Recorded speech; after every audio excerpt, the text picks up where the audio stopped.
오늘은 마가복음 강의 20번째 시간입니다. 20번째 시간으로서 내 자신이 촛불이 되라, 이런 주제로 함께 은혜를 나누겠습니다. 한번 따라서 합시다. 내 자신이 촛불이 되라. 그러면 자기를 가리키면서 내 자신이 촛불이 되자. 오늘 성경은 우리 주님은 우리에게 너희는 세상의 빛이라 이렇게 말씀하시면서 빛의 자녀로 빛처럼 살 것을 우리에게 명령하고 계십니다. 서당 훈장님께서 어느 날 아이들을 다 불러놓고 엽전 한 입을 보여주면서 누가 이 엽전 한 입으로 이 방 안을 가득 찰 물건을 사올 사람이 있느냐 하고 물었습니다.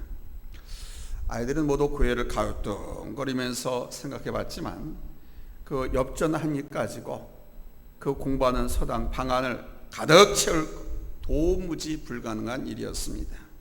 다 그 안 됩니다 이렇게 말하는데 한 아이가 말하기를 훈장님 제가 사오겠습니다 하고 그 엽전 하나를 받아들고 나갔습니다. 엽전 하나를 가지고 밖으로 나간 한참이 지나서 이 아이가 양초 한 자루를 사갖고 왔습니다. 그리고 그 양초에다가 성냥으로 불을 지펴서 온 방안을 환하게 밝게 만들었습니다. 그렇습니다. 어둠이 아무리 심해도 빛이 비춰지면 어둠은 금방 물러가고 맙니다. 그 유명한 소설 대지의 작가 펄벅이 한 말 가운데 유명한 말이 있죠. 세상이 어둡다고 한탄하지 말고 내 자신이 한 자루의 촛불이 되라. 오늘 우리들이 이 시대와 우리 사회를 밝히는 한 자루의 촛불이 되어야 한다는 것입니다. 오늘 본문은 바로 이 촛불, 확대하자면 등불의 사명에 관한 말씀입니다. 우리 주님께서 비유를 주신 이 말씀이 무엇을 의미하는지 우리 함께 살펴보면서 은혜를 나누고자 합니다. 지난 시간에는 네 가지 밭의 비유를 통해서 씨 뿌리는 자의 비유에 대해서 말씀을 드렸는데 오늘은 바로 이 등불을 비유로 해서 말씀해 주고 있습니다. 첫 번째 대지입니다. 왜 등불을 켜야 할까요? 등불의 역할이 무엇일까요? 옛날 저 팔레스틴, 지금 요르단, 이스라엘 그 중동 지역의 집들은 지름이 한 50cm도 안 되는 아주 작은 창문 하나밖에 없었습니다. 그러다 보니까 전기시설도 없고 옛날엔 그래서 창문 하나밖에 없는 집이에요. 그러니까 방안이 항상 어두웠습니다. 성냥 이런 것이 없었을 때였기 때문에 한 번 불이 꺼지면 다시 불을 붙이는 거 쉬운 일이 아니었습니다. 그래서 평상시에는 등불을 켜서 등 위에다 올려놓습니다. 보통 선반위에다가. 그리고 밖에 나갈 때는 이 등불을 빼서 밑에 흙으로 만든 말 아래에 둡니다. 왜? 흙은 불이 점화돼서 번지지 않으니까. 그래서 외출했다가 다시 돌아오면 그 말 아래에 둔 그 등불을 빼서 꺼내서 위에 등경 위에다가 올려놓습니다. 저렇게 벽걸이에다 걸듯이. 이렇게 등불은 당시에 정말 소중하고 귀중한 거였습니다. 예수께서 오늘 비유로 말씀하시는 것은 이렇게 소중한 등불이 곡식을 헤아리는 말로 덮어둔다든가 아니면 사람이 앉아있는 의자 밑에 평상 아래 둔다고 하면 무슨 의미가 있겠느냐, 그런 말씀입니다. 등불을 켜는 목적은 사방을 온통 환하게 밝혀주고 그 안에 무엇이 있는지 사물을 분별하게 하기 위해서인 거죠. 그러니까 빛이라고 하는 것은 감추는 것이 목적이 아니고 밝히는 것이 목적이고 밝히는 사명이 있는 것입니다. 여러분, 그렇다면 우리 예수님께서 비유로 말씀하신 이 등불은 무엇을 의미하는 것일까요? 이 등불은 바로 우리 예수님 당신 자신과 복음을 가리키는 겁니다. 등불이 뭐라고요? 예수님 자신과 복음을 가리키는 겁니다. 요한복음 1장 1절로 9절에 분명히 기록하고 있습니다. 우리 한번 성경을 다 찾아보겠습니다. 요한복음 1장 5절입니다. 같이 있습니다. 시작. 빛이 어둠에 비치되 어둠이 깨닫지 못하더라. 여기서 빛은 우리 예수님을 가리키고 어둠은 죄악이 만연한, 죄악이 흉흉한 이 세상을 가리키는 거예요. 즉 죄악증에 있는 인간들이 빛으로 오신 우리 예수님을 깨닫지 못하고 거부했다는 것이죠. 그래서 하나님께서는 세례 요한을 예수님 먼저 앞서 보내셔가지고 나중에 오시는 빛 대신 예수님을 증거케 했던 것입니다. 그래도 인간들은 그 증거를 듣지 않았고 예수님을 거부했었죠. 사람이 등불을 켜는 목적이 말 아래나 평상 아래 숨기려는 것이 아니고 등잔 위에 올려서 방안을 비추는 것처럼 예수님께서 이 땅에 빛으로 오신 목적도 역시 혼자 예수님이 조용히 숨어 지내려는 것이 아니라 온 세상을 밝게 비추어서 어두운 가운데 신음하고 있는 세상 사람들이 빛 가운데로 나오게 해서 구원을 얻고 하나님의 자녀가 되게 하기 위해서. 그래서 예수님은 능욕과 핍박을 받으면서 더 많은 사람들을 만나시고 그들에게 천국 복음을 전하고 가르치셨던 것입니다. 그래서 예수님 자신이 감당하셨던 그 빛의 사명을 이제는 우리 그리스도인들에게 주님께서 맡겨주셨습니다. 그래서 두 번째 대지입니다. 우리들이 바로 이 등불이라는 겁니다. 우리는 빛으로 오신 예수님을 영접함으로써 빛의 자녀가 되었습니다. 빛의 자녀가 되었기 때문에 우리는 빛의 사명을 감당해야 됩니다. 빛의 사명은 어두운 데를 비춰서 밝히는 데 있습니다. 우리는 결코 말 아래 감추어진 빛이 되면 안 됩니다. 평상 밑에 감추어진 등불이 되어서도 안 됩니다. 등잔 위에 올려져서 온 세상을 환하게 비추어야 합니다. 너희는 세상의 빛이다라고 말씀하셨기 때문에, 빛이 되라고 말씀하셨기 때문에, 등잔불의 본래의 사명은 어두움을 비치는 데 있잖아요. 마찬가지로 기독교인이란 사람들에게 보여지고 밝히 비추어지는 그런 존재가 되어야 한다는 것입니다. 어떤 분이 표현하기를 예수 믿는 성도들을 숨은 제자라는 말을 했습니다. 숨어서 예수님의 제자 역할을 감당하는 그런 뜻이죠. 그런데 저는 그렇게 생각하지 않습니다. 예수님의 제자라면 숨을 필요도 없고 숨을 수가 없습니다. 숨어서도 안 됩니다. 사람들에게 알려지지 아니하면 예수님의 제자라고 말할 수 없다라고 저는 생각합니다. 성도는 예수님의 제자다워야 하거든요. 우리가 예수님을 가리켜서 주님이라고 부르잖아요. 근데 숨어 지냅니까? 예수님의 제자답게 일어나서 예수님을 나타내고 예수님 모습을 닮아가야 합니다. 사랑하는 여러분, 우리들의 신앙은요, 다만 이 교회 안에서만 보여져서는 안 되는 겁니다. 우리의 신앙은 교회 밖에 사회생활에서 더 많이 보여져야 돼요. 우리가 입술로 우리의 마음, 생각, 신앙 고백합니다. 근데 그 신앙 고백이 진짜인지 가짜인지는 사회에서, 생활 속에서 보여지는 거예요. 입술로는 이렇게 고백했는데 삶은 예수님의 제자답게 예수님 닮는 모습, 예수의 향기가 하나도 나타나지 않는다고 하면 그건 가짜인 거예요. 그 신앙 고백도 가짜인 것이고. 그러면 생각해 보세요. 가짜 신앙 고백한 거 우리 하나님께서 아실 거 아닙니까? 그럼 그 신앙 고백 때문에 하나님의 자녀가 되었다는 거, 이거 여러분 근원적으로 생각해 보면 처음부터 잘못된 것이니까 그게 진짜일까 가짜일까요? 자기가 착각하고 있는 거지. 나는 하나님의 자녀다, 난 구원받았다라고 착각하고 있는 거죠. 왜? 그 신앙 고백이 잘못되었다라고 하면. 근데 그 신앙 고백은 사회에서, 생활 속에서 나타나야지는 거거든. 우리 마음의 생각, 신앙 고백이 행동으로, 삶으로 나타나지는 거거든. 근데 신앙 고백과 행동이, 삶이 다르다고 하면 가짜인 거죠. 그러면 거슬러 올라가면 모든 것이 다 가짜인 거예요. 자기 착각 속에 사는 것이지. 오늘 이 말씀도 상당히 우리 주님께서 우리에게 정말 눈물이 펑펑 쏟아지도록, 아마 교회 목사가 이야기하면 목사님 어떻게 그렇게 말할 수 있냐라고 하면서 너무해요 하고 아마 반감을 갖는 사람도 있을 거예요. 근데 주님은 지금 그렇게 말씀하고 있는 겁니다. 우리의 신앙은 교회 안에서가 아니라 세상 안에서, 세상 밖에서 더 많이 보여져요. 성도는 사업장이라든가 사업 현장에서, 공장에서, 작업장에서, 학교에서, 광산에서, 수술실에서, 부엌에서, 사무실에서, 상점에서, 교회 주차장에서, 그 어디에서나 똑같이 성도다워야 돼요. 크리스찬다워야 돼요. 구원받은 하나님의 자녀다워야 하는 거예요. 분명히 주님께서 말씀했습니다. 너희는 교회의 빛이라 하지 아니하셨고 너희는 세상의 빛이라고 말씀하십니다. 빛은 드러나는 데 있는 겁니다.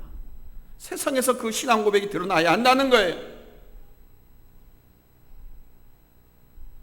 따라서 우리 모든 성도들은 빛이 되어서 먼저는 자기 자신과 자기 집안을 여러분 환하게 비춰야 할 줄로 믿습니다. 그리고 직장에서 밝혀지고 사회 전반에 나가서 내가 하나님의 자녀인 것, 크리스찬인 것을, 예수의 제자인 것이 밝혀져야 한다는 겁니다. 언제 어디서든지 예수님의 향기를 나타내야 한다는 뜻입니다.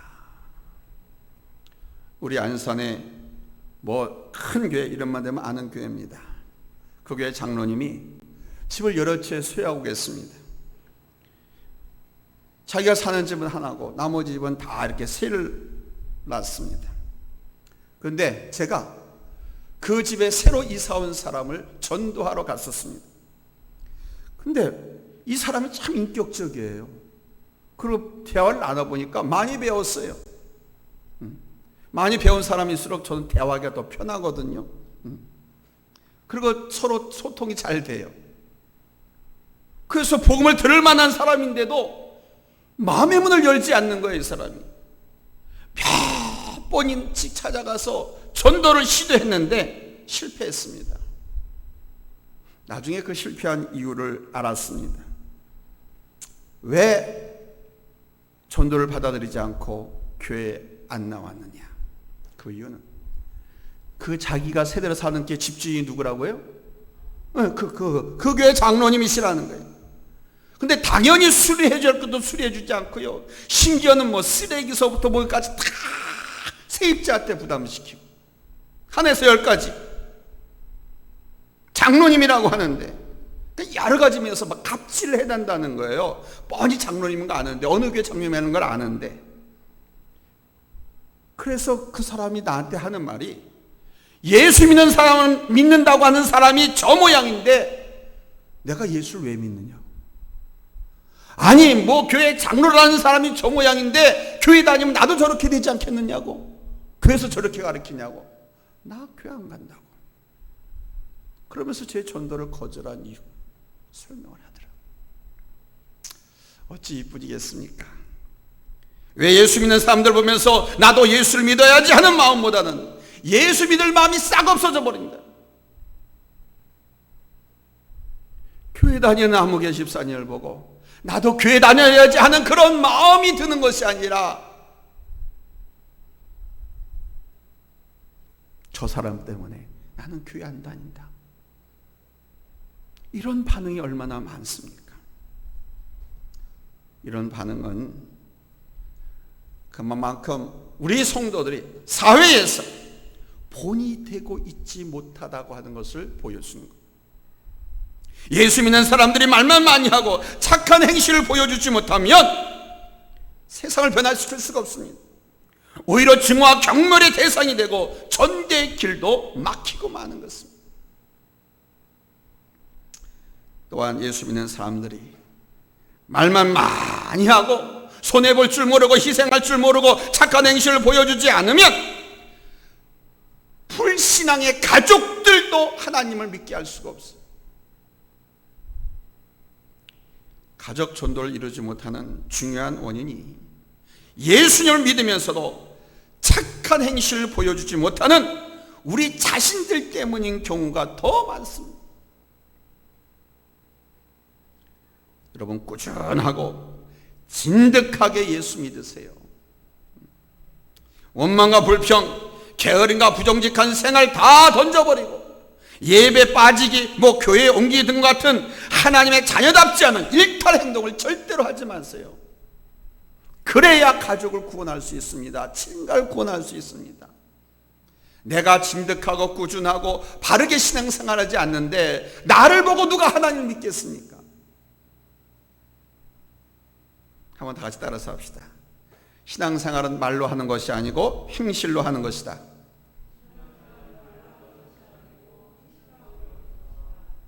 크게 얘기해봐요. 신앙생활은 말로 하는 것이 아니고 행실로 보여주는 것이다. 네. 신앙은 입술의 고백이 아니라 손끝 발끝으로 보여주는 겁니다. 하나님의 나라는 말에 있는 것이 아니고 실천의 능력이 있다라고 말씀하시잖아요. 행함에 있다고. 말만 잘하는 사람이 하나님의 자녀가 되는 것이 아니라 언행으로 예수님이 향기를 보여주는 사람이 우리 하나님의 참 자녀인 거예요. 예수님의 참 제자인 것입니다. 그러므로 오늘부터 빛은 빛이 돼 말로 덮어놓은 빛이 되지 마시고 평상 아래 감추어진 빛도 되지 마시고 높은 곳 등경 위에 켜진, 그래서 온 가정을 비추고 세상을 환하게 비춰주는 여러분, 그런 촛불, 그런 등불이 되시기를 예수님의 이름으로 축원합니다. 할렐루야. 등불의 사명을 살펴보겠습니다. 첫째로 등불은요, 보이게 해주는 사명이 있습니다. 이 불이 없으면 아무것도 못 봐요. 안 봐요. 깜깜합니다. 두 번째로 빛은 사람을 인도하는 역할을 합니다. 가로등은 행인은, 등대는 배를 위해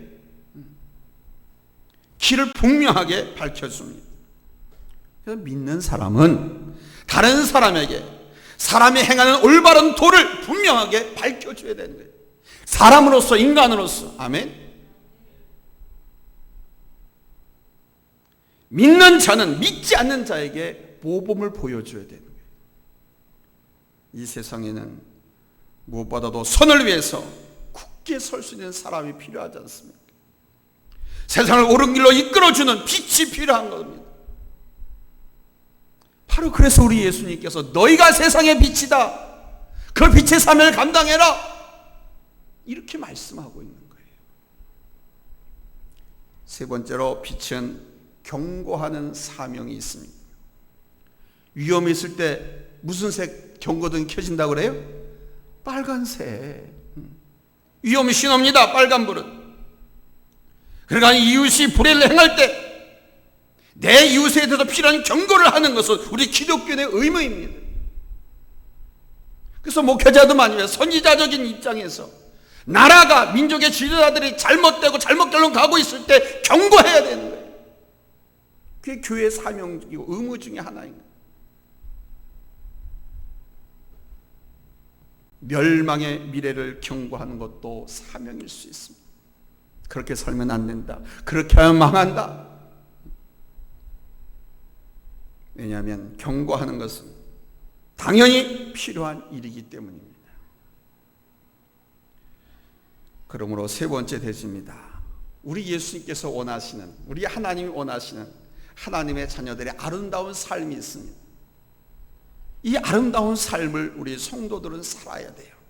자, 오늘 보면 24절을 보시기 바랍니다. 24절 같이 읽겠습니다. 시작. 또 이르시되 너희가 무엇을 듣는가 스스로 삼가라. 너희의 헤아리는 그 헤아림으로 너희가 헤아림을 받을 것이며 더 받으리니. 여기서 이 헤아린다라고 하는 말을 올바르게 번역한다고 하면 practice, 실천한다는 뜻입니다. 본 구절을 직역하면 너희는 내 말을 귀담아 듣고 실천해라. 그렇게 하면 그만큼 더 많은 것을 얻게 될 것이다. 이렇게 직역할 수 있습니다. 우리말 성경으로 번역된 것과 원문 간에 약간의 차이가 보이죠? 이 말씀에서 우리 예수님은 우리에게 바라시는 신앙생활의 모습이 드러나고 있습니다. 우리들이 어떻게 살기를 원하시는지, 우리 주님이 원하시는 하나님의 자녀인 우리들의 신앙생활의 모습, 그것은 우리가 하나님의 말씀을 귀담아 들어야 한다는 것과 귀담아 들은 그 말씀대로 실천해야 한다는 것입니다. 이것이 본절 24절이 말씀하신 내용입니다. 하나님의 말씀을 귀담아서 잘 듣지 못하면 올바른 신앙생활을 할 수가 없습니다. 이 잘 듣는다는 것, 듣기를 잘해야 말하기도 잘할 수가 있습니다.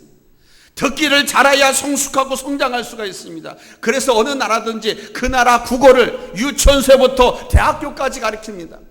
국어를요. 그래서 국어 공부, 국어 실력이 좋은 아이들이 다른 과목도 실력이 다 좋습니다. 그게 모든 학문의 기초가 되기 때문에.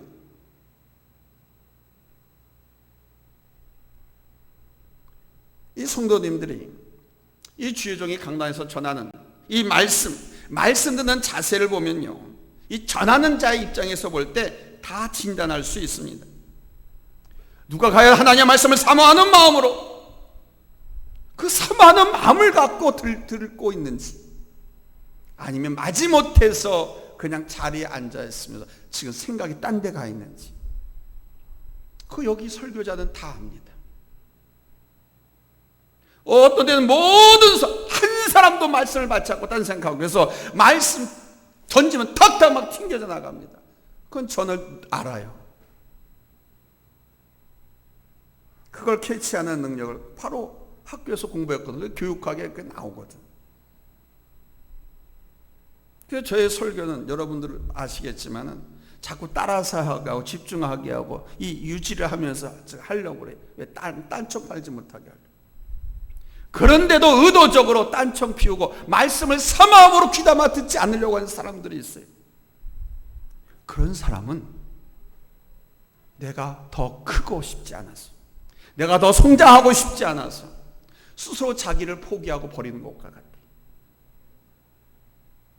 진정으로 부탁드리기는 하나님의 말씀을 사모하는 마음으로 귀담아서 듣는 우리 성도님들이 되시기를 당부드립니다. 그 말씀을 들으면서 성령의 도우심으로 깨닫게 되기를 바라는 그런 마음으로, 아멘. 성경 공부를 하든 하나님의 말씀을 들은 예배를 드리든 성령님께서 함께 하시고 성령이 감동해 주시고 성령님께서 도와주시고, 그러면 당연히 은혜서 항상 그런 마음을 갖고, 아멘. 말씀을 그런 마음을 갖고 듣다 보면, 그런데도 불구하고 이 마음에 부딪히는 말씀이 있습니다. 막 나를 때리는 것 같기도 하고, 자기가 평소 지금까지 알고 있는 성경 지식과 어떤 신앙생활 지식, 그것 가지고 도저히 수용하고 수납할 수 없는 그런 말씀이 막 많이 부닥칩니다. 그럴 때도 겸손함과 순종하는 마음으로 들으시기를 예수님의 이름으로 부탁을 드립니다.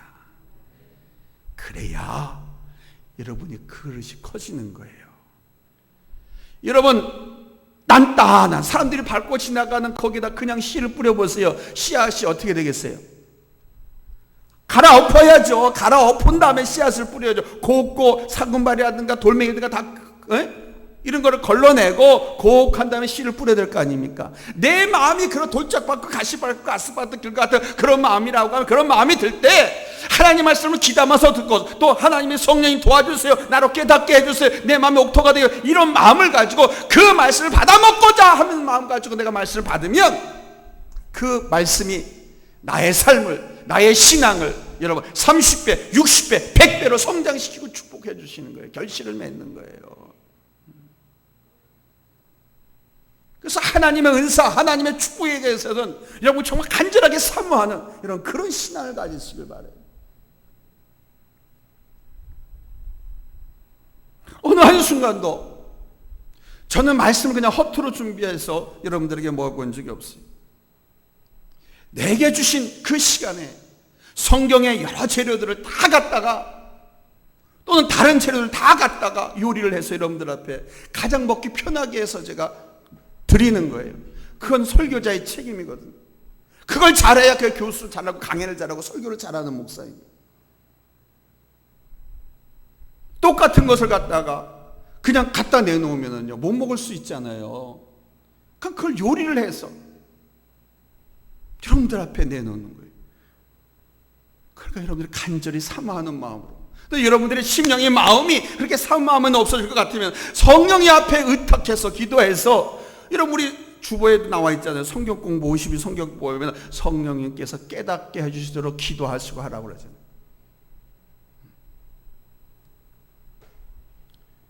그렇게 겸손함과 순종하는 마음으로 들으면, 하나님의 말씀을 귀담아서 들은 그 말씀을 정말 귀중품처럼 소중하게 다뤄두세요. 하나하나 실천하도록 힘을 쓰면 30배, 60배, 100배, 할렐루야, 아멘. 그뿐만 아니라 곱게 가른 그 마음의 밭에 씨앗을 뿌리면요, 맨 땅에 해당하는 것보다, 씨 뿌려진 것보다 빨리 씨가 자라서 발아오고 빨리, 그렇죠, 옥토밭은 촉박한 땅보다 빨리 자라고 열매가 빨리 맺고 더 튼실하게 맺혀지고. 말씀했겠습니다. 여러분, 하나님의 말씀은요, 듣기만 하는 사람에게 복이 있는 것이 아니고 듣고 행하는 자에게 복이 되고 능력이 되는 겁니다. 듣기만 하고 행하지 않으면요, 머리만 커져가지고요, 뭐 은혜가 되니 어쩌니, 목사님 말씀 틀렸니 어쩌니, 저거 어디에 쓰는 것 같은데 또 목사님 그거 또 얘기, 뭐 이런 거 하나 해가지고 은혜는 다 잃어버려요. 머리만 커져가지고. 그거 아닙니다. 하나님의 말씀은요, 듣고 행할 때 능력이 되고 축복이 되는 거예요. 어둠을 비추는 밝은 불, 어둠 속에서 빛나는 양식, 여러분 진리의 불들이 여러분에게 활활 타오르시기를 예수님의 이름으로 축원합니다.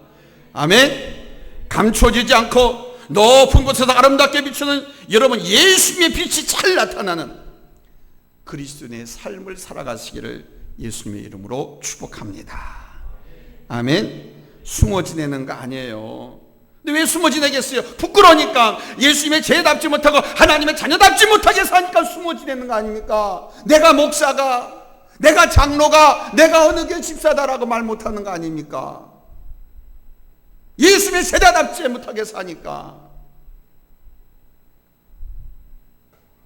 바라기는 나의 삶을 통해서 내가 말을 하든지 무엇을 행동하든지 예수의 향기가, 아멘, 크리스찬의 빛이 그냥 잔잔하게 비춰질 수도 있어요. 그렇죠? 가로등처럼 잔잔하게 비춰질 수도 있어요. 그러나 이렇게 힘들고 어려운 시국에는요, 불꽃처럼 타올라. 여러분 불꽃처럼 타오르시기 바랍니다. 할렐루야. 그래서 많은 사람들이 여러분을 바라보면서 그들이 영원히 은혜를 받고 삶의 감동이 되어서 그들을 또한 하나님께로 인도하고 여러분 하나님의 칭찬과 상급과 면류관을 받는, 내가 많은 사람을 하나님께로 돌아오게 한 자는 하늘의 별같이 빛나게 해주겠다고 하신 그 주님의 약속과 축복, 여러분이 당대에 경험하면서 누려보면서 더 간증하면서 사시게 되기를 예수님의 이름으로 축복합니다. 할렐루야. 기도합니다.